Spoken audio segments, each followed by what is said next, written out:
Jim. Waiting for the chair to go. I'm giving them the heads up. Is he already back there? Yes, yes. Okay. Call the meeting to order. Nikki, please note the roll. Is there any public comment? Any emails? No. Moving on to the consent agenda items. First is the minutes of the regular meeting of the Board of Directors held on March 2nd, 2023. Also, the regular meeting of the Michigan South Central Power Agency Board of Commissioners held on February 2nd of 2023. Also, the departmental reports for the Board of Public Utilities, operation reports of financial statements for February of 23, bills and accounts for period ending March 31st of 2023, the power supply cost projections, the S&P Global Ratings Report. Anything we need to pull out, discuss? Any issues or corrections? Seeing none, I need a motion. Motion approved. Support. Got a motion support. All in favor, say aye. Aye. Any opposed, say nay. Next on the agenda is Stacy. You're going to be introducing Presley Seelkin. Stacy. You gotta come.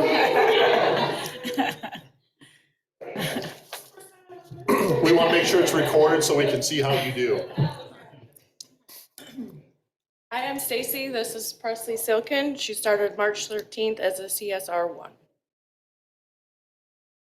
I'm Presley. I'm originally from Pennsylvania, but I've lived in Coldwater most of my life. I live in the country and have a couple dogs and just got married to Cameron Silkin, who works in the electric department, and I'm excited to be working for the BPU. Thank you very much. Glad to have you. Yep, thank you. You sat down really quick. Your face went red when we went up to the podium. Next on the agenda is Brian Musselman is going to be introducing Ryan Blount. Or Brian Massey. I didn't know Brian Massey was coming, sorry. Oh, okay. My apologies. Sorry, Brian. Yep, Didn't I'm take Brian anything from you. Massey. This is Ryan Blunt, the new water department employee. Started the 27th of March. Ryan Blount, 35, got 4 little kids. Like you said, I'm in the water department now, live in Coldwater by the high school. Be working on the Vector truck, enjoying every bit of it for the last 2 weeks. Good. Glad to have you here. Thank you. Thank you.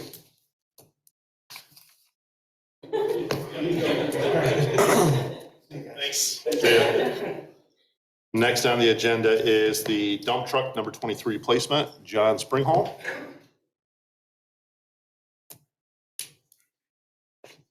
Hey, good evening, President Stevens, members of the board.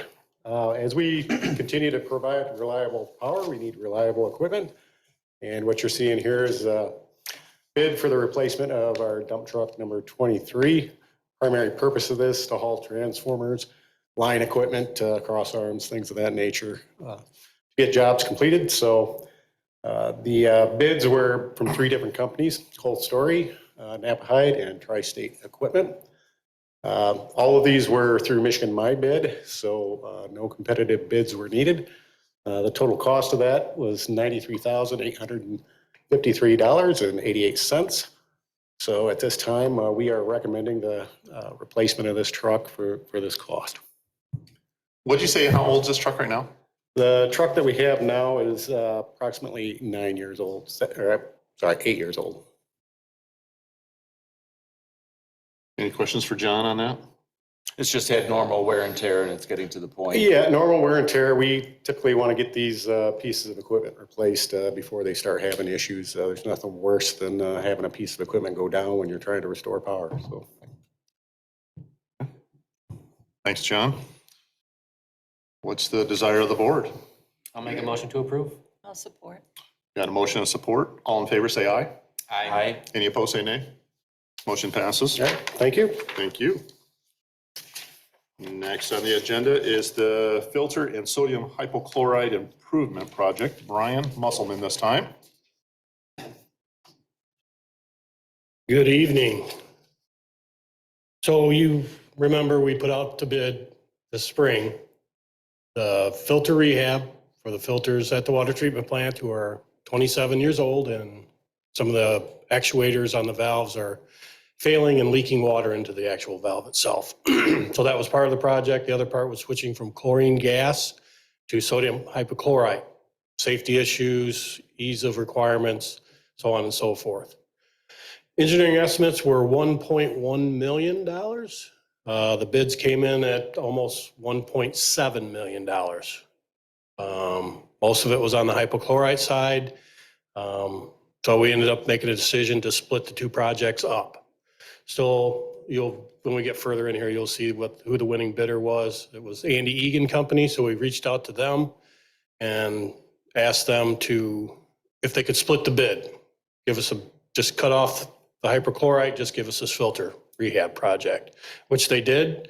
That came in at, I believe, I think it was 610,000, which is very close to what the engineering estimate was, which was 570,000. So pretty reasonable. So we're asking that, and you'll see a letter from Fishbeck recommending Andy Egan for the price of $610,246. And we will move ahead with that part of the project, and we'll push the chlorine switch over to somewhere down the road.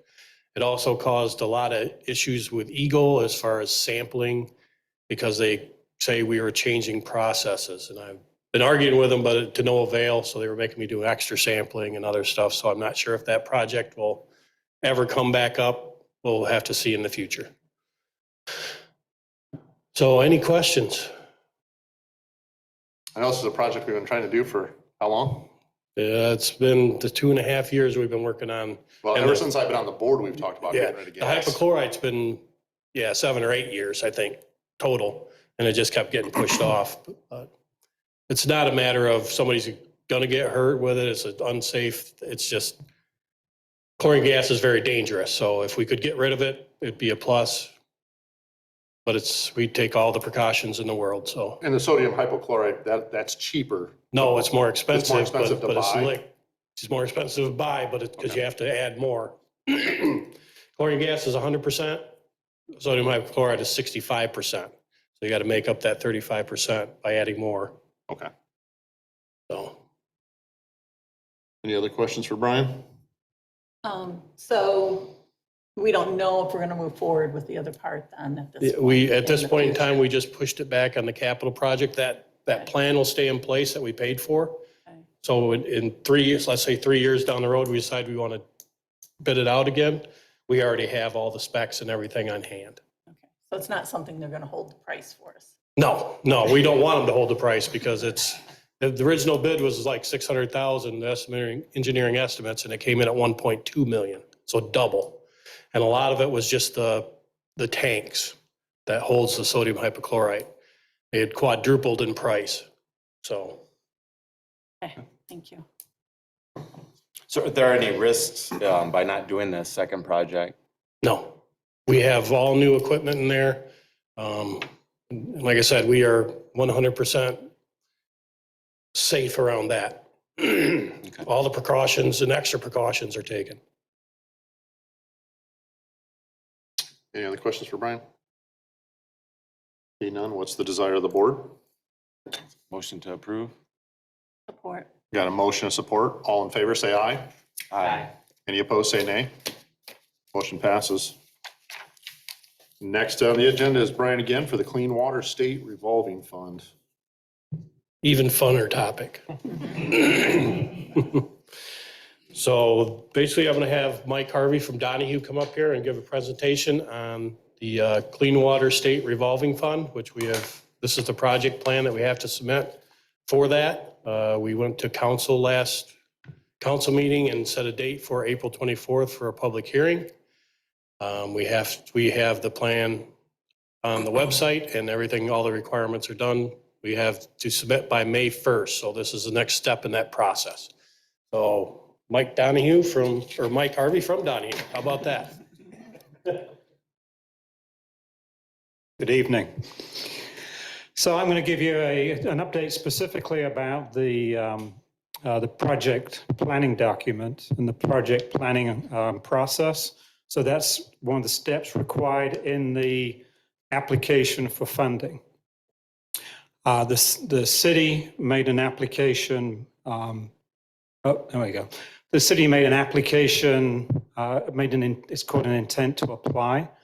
And that was submitted last year, the end of last year, which was, Batteries in there. do I need? Oh. Well, it's okay. I can just ask for it. Start the presentation.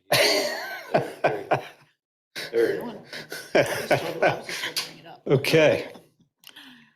Yeah, all right. I guess we're in play mode now, so whatever. So just this is, so essentially we've been working with Brian and John and the plant staff for the last year or so now, looking at the needs for the facility. And so there's a whole facility plan that sort of lays that out, and that's a whole different discussion. And we'll come to some of the components of that this evening as we go through this. But specifically made a decision last year to submit for and to try to apply for funding through the revolving loan fund. So it has a number of steps. And so, like I said, the intent to apply was submitted. The next step now is this project planning document, which has to be completed and submitted to Eagle by May 1st of this year. And so essentially what it is, what the SRF program is a low interest loan financing program. It comes through the Clean Water Act, the federal program. It's administered by the state through Eagle. And just to give you an example, I don't know what the loan rate will be in 24, which is where some of your projects are being targeted for.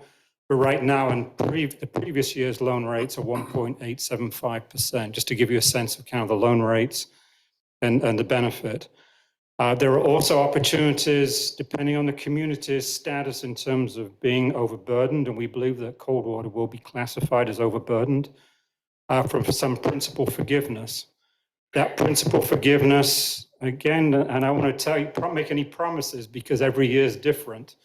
But last year, there were communities getting principal forgiveness as much as 50% of the total value of the loan of the project. So just to kind of put it in perspective. That being said, there were probably a record number of applications this year as well. So there's a lot of demand for this funding. Fortunately, the federal government has put new money into the program through some of the recent infrastructure legislation. So there is a lot of money available too. So I mean, that's the good side of the equation.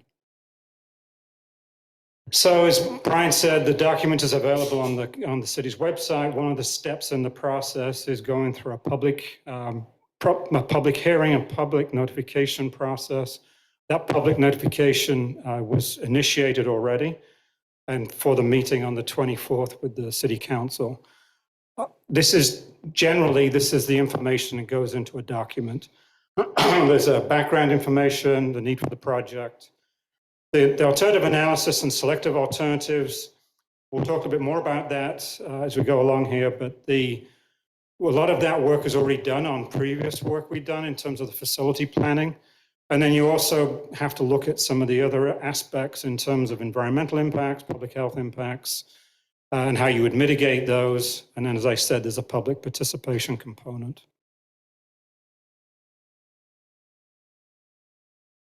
So overall, goals of a project are obviously continue to comply with your permit requirements. I think many of you are aware from previous discussions and presentations, the facility has a lot of aging components. Some of this proposed project would be to address some of those aging components, to maintain the reliability of the facility, looking at some increases in capacity, and some of those are phased. The capacity needs relate more to future growth, and it's specifically or probably more than likely coming from industrial increases. And so I think you're sort of aware of the discussion with Clemens and some of the future plans that they may have. So that's the overall goals of the project. So when we go through this planning process, as laid out in terms of the project planning approach, we have to look at how to optimize existing systems, look at any new alternatives, We have to look at whether or not there's no action as a feasible alternative. And we have to look at regionalization. I'm just explaining that to say, if you were to read through the document, you'll see some of these different components addressed. You know, in your case, regionalization really isn't a viable solution. No action isn't because of some of the needs of the facility. And so we're really coming down to, in some cases, looking at optimizing some of the existing systems, and in other alternatives and some of the other needs of the facility, looking at new systems. For the way this is laid out within the project planning document is you look at the initial request. So the initial request was for fiscal year 2024, and then there are future year projects. So it's kind of like, think about phased. So the initial phase one would be the FY 2024 projects. And so in summation, those projects are improvements to the existing disinfection facility. We're still working towards what that might look like exactly. So we have two alternatives. One is to replace in the existing location of the what you currently have UV equipment. This would be a replacement of UV equipment. The other one is to put new ultraviolet disinfection at a different location in the plant. If you were to do that, there's also then a need to increase the capacity of the outfall of the plant, which, if it wasn't done now, would be done in the future for future capacity needs. So it's a matter of how it fits in, both financially, both in terms of just, I think, just the desires of the facility operations staff. The digester complex is in need of some updates in terms of bringing it up to date in terms of the equipment and safety standards and just meeting current code. Likewise, there's some chemical feed improvements that are more like improvements to the existing equipment, just enhancements. And then just overall some general repairs. One of the items on the list is a new bar screen to help with some of the screening of the facility, to help to just reduce the amount of debris that gets into the plant, and that creates just a maintenance headache and demand for the plant staff. And I said, and then in future projects would look at more in the way of secondary treatment capacity. This would be looking more and then in terms of being able to bring in more industrial load. And another phase of digester improvements, which has been discussion there of perhaps bringing in some of the high strength waste that Clemens generates, or maybe some other industrial contributors in the region that could then produce more gas through those digesters, and that could be used as an energy source, generating power through engines. So in summary, this is the overall total improvements. So this was sort of broken down between the initial request and the future. So that's the initial request was in the 2024 was just around $15 million. And then subsequent years is a larger number.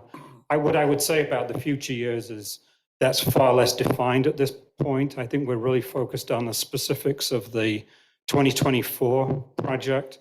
And if funding were to come through this application, that would be sort of the initial request. And yeah, thank you. I can actually read the numbers now.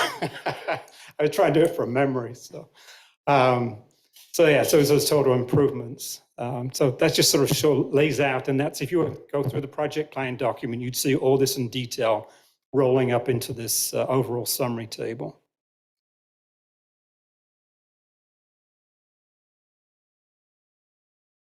All right.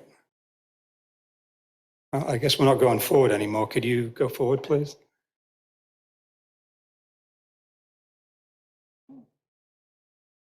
Okay. So then we need to I just want to explain a little bit more about the environmental and public health impacts, since that's a component of the planning process. So we have to reach out to some different agencies, such as Fish and Wildlife, Eagle for land, water, and then some Michigan natural features. And it's really essentially going through and saying, oh, this is the project you're planning to do. Did they anticipate any environmental impacts? And then how would they get mitigated? because this project is within the confines of the plant boundary, we're not anticipating any kind of real environmental impacts. That with the exception of if we did elect to look at a new outfall pipe that goes through a wetlands area leading out to the lake. And so there would be some need for some environmental mitigation related to that. Okay. So the final thing really was looking at overall, and this is another component of the planning document, is looking at user impact. So we have to essentially go through and lay out what are the total costs, and then how would those be, ultimately, how would you bring those back to an average cost in terms of paying for that debt cost or debt retirement on a customer basis? So understand this is on a per customer basis, so it's like a billing unit. And I think the other thing to understand when you come down to these bottom line numbers and see what the cost is per year or the cost is per month, those are not necessarily bill increases. I mean, that obviously has to get factored into a lot of other things that you look at in terms of your overall financial outlook and how you account for your total costs. For example, if you had other debt retirement, that would factor into the the overall equation. But if you're just looking specifically at these costs, this is how they relate to an individual customer.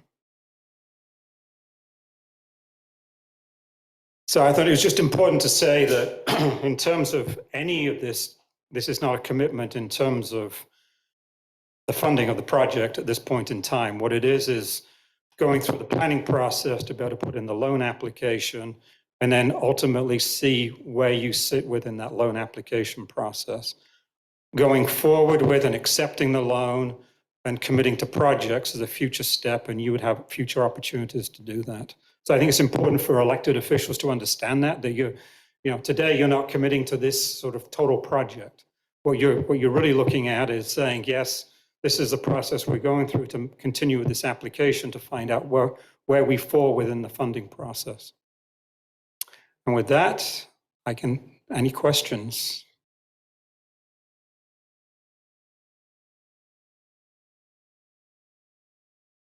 Guess not. I take that as either a good thing You must have or... done a great job. Okay, thank you.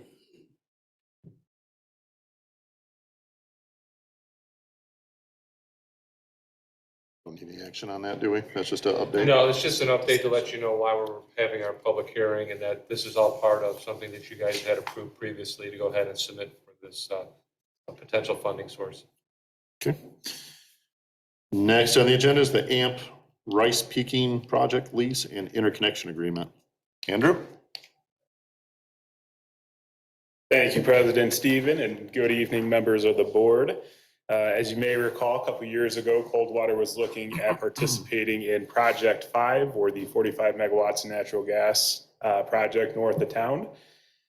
Due to delays with the interconnection queue and the cost of the project increasing, MSCPA decided to back out of that project, meaning that there was a necessity for more capacity resources. Working with AMP, we identified this rice peaking project as a suitable alternative. As a note, this is primarily a capacity project. So before you are two different agreements, the first being the interconnection agreement. Those are on your desk. They've been updated since the packet was sent out. With the interconnection agreement, this is allowing AMP and the generation developer to connect to our distribution system. This is a behind the meter project, meaning that we do not need to go through the MISO queue and get approval from the transmission company. We will still need to coordinate with them to make sure there's no adverse impact to their system, but it's much more streamlined. That sets out the terms of them connecting to our distribution system. In there, there's language stating the size of it, as well as where some of the interconnection points to the distribution system will be. In addition to that, there is also the lease agreement. AMP is seeking 8,000 square feet, roughly a fifth of an acre, to site these engines. This will be located at the Bennett Street substation. They are also seeking a 20-foot easement to be able to access this leased area from the public street.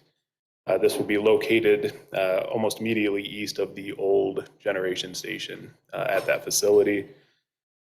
In February, you folks approved the power sales contract for the rice peaking project. So before you, we are requesting the approval for the interconnection agreement as well as the approval of the lease agreement, which will need to be sent towards City Council for approval as it's a real estate transaction. So with that, I'd be happy to answer any questions.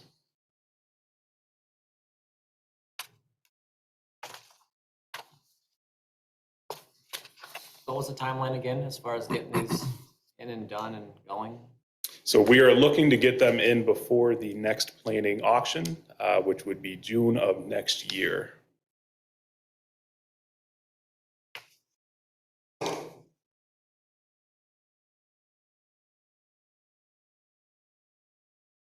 And legal's already gone across this, I assume, Andrew? That is correct. We have been in discussion with the AMP legal team.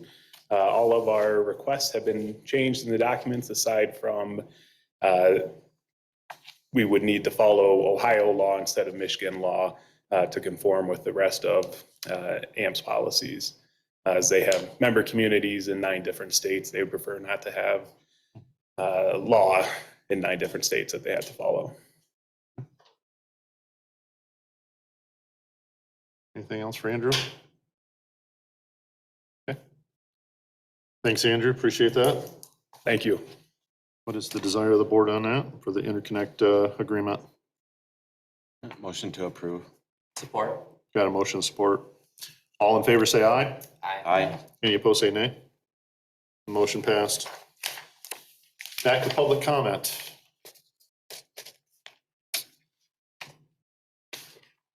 See none, we'll move on to new business. Director's report. Thank you, Mr. President.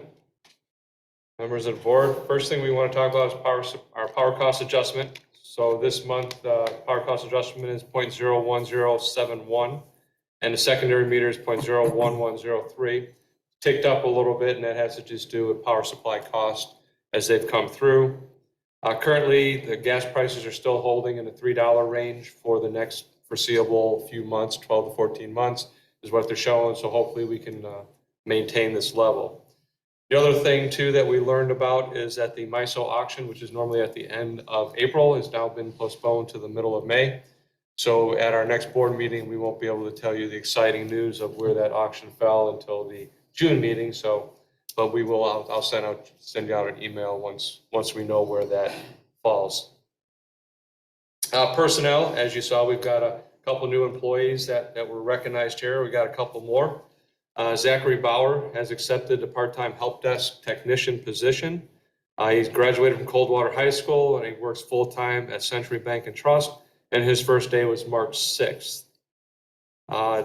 Presley Silken, as we was introduced earlier, started customer service on March 13th. And we'll go to Ryan Blunt, who, as you mentioned earlier, had started in the water department on March 27th. We also want to congratulate Bob Granger for accepting the Director of Municipal Services position, left vacant when Todd Mister left. Bob's got over 12 years with BPU and will be a great asset for the city of Coldwater, as well as knowledgeable for the transition with BPU. He started his position on the 20th. We're currently looking to fill his role. We're looking at redesigning his role and doing a couple things a little differently we have done in the past, but more to come on that as we get prepared for that. As most of you are aware, as you were at the celebration, we were celebrated and awarded the Business of the Year at the 69th Annual Community Awards Dinner on March 9th. I just want to read this here. So the Business of the Year recognizes a business, small or large, that goes out of its way to become a community partner. The business donates time, resources, and leadership to support projects and activity that benefit the community. And we're very honored and thankful to be awarded this recognition. We just completed March, and March was Reading Month. So we partnered with Jefferson Elementary, Max Larson Elementary, and Pan Sophia Academy by reading If I Were a Lineman book. as well as teaching them a little bit about electrical safety. In total, we had 25 K through 3 teachers that participated. In addition to that, March was also Reading Month, and we partnered with the United Way for United We Read on March 22nd. We had 6 employees representing the organization in 5 different schools reading to our youth. The Citizens Academy, CBPU, hosted its first session on March 23rd. We learned about the electric department, engineering, and energy optimization. Our next presentation is on April 20, where we'll talk about water, wastewater, and telecommunications. So if you are available to attend, please do so. 6 p.m. over at the water plant. Just a reminder that the moratorium for utility shutoffs is coming due on April 15th. Telecommunications disconnects will begin April 14th, and electric disconnects will follow on April 18th. Just a reminder that if anyone needs assistance, please call our customer service department at 517-279-9531 and ask about the available resources or way that we can help you keep your power on or set up payment plans for you. In addition to that, they can call 211 or visit www.my211.org for additional energy assistant resources. Of course, it is spring, so what would spring be without talking about hydrant flushing? As scheduled for the week of April 17th, we'll have our staff working in 2 different shifts from 6 a.m. to 2 p.m. and 2 p.m. to 10 p.m. so we can get through everything in that 1-week period. We'll start in Ward 1 and then move to Ward 4, 2, and 3. One of the things that we want to remind everyone that if you do see discolored water, please just run your cold water for a while till it goes away. And one of the things that we will be discussing at the Citizens Academy is why we have to go through this flushing plan. A couple of new things. We've got a frequently asked questions page on our website that shows and talks a little bit about why we do it and what to do if you do see discolored water, as well as a interactive hydrant flushing map. So what that will do is as Brian Massey's crews, I was going to say Brian Musselman, but it's now Brian Massey's crews, go through and flush hydrants, you'll see them turn from red to green on the map to show that that hydrant has been flushed. So you get a better idea as far as where they are in the process and when you can expect to have them flushing in your area. April is Earth Cleanup Day or Earth Day. So BPU will be doing a cleanup day. Right now, we have not set out the exact location, but we're going to be in one of the city parks to help beautify it, get it ready for the summer activities. And tentatively, this is scheduled for Friday, April 21st.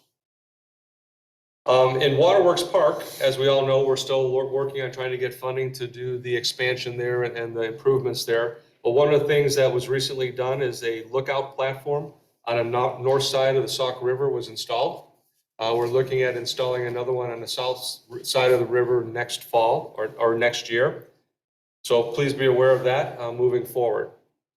One thing before we get into Good Friday that I just want you to know that happened after we did this report. On Saturday afternoon, we were contacted by the city of Wapakoneta, Ohio, for mutual aid on their electric distribution and transmission system. They got hit with what they're originally calling straight line winds, but it's pretty much going to probably turn into being a tornado that went through that area. We sent 4 crew members, Jeff Stanton, Sean Guzzi, Bryce Witherston, and Jory Watson, to assist with a digger derrick and a bucket truck. And on Monday, we sent over a half a dozen poles because they were looking for quite a few. They had probably close to 70, 80 poles that were damaged by the wind. If you know Wapakoneta, right there at the intersection of 33 and 75, there's another Mastronardi greenhouse. The greenhouse is now flattened. So that kind of tells you some of the wind force that was out there. They left on Saturday and came back today. So thank you to the gentleman for taking the time to go and help others.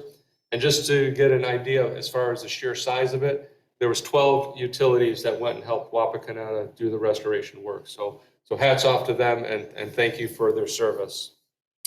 And with that, just a reminder that Friday is Good Friday and the city offices will be closed at noon. And with that, that is my report. I'd be happy to answer any questions that you may have.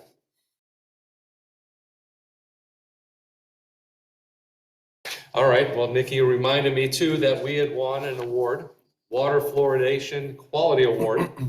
And you guys can read it there, and unless Brian has any additional information for this award.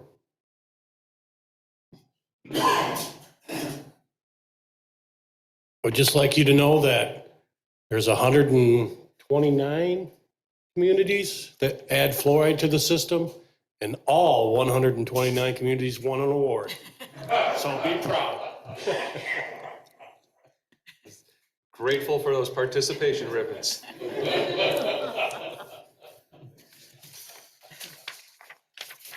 And with that, I'll be happy to answer any questions that you may have. See none, the date of the next meeting. Wednesday, May 3rd. Everyone available that you know of right now? Should be able to. Anything for closing? See none, we're adjourned.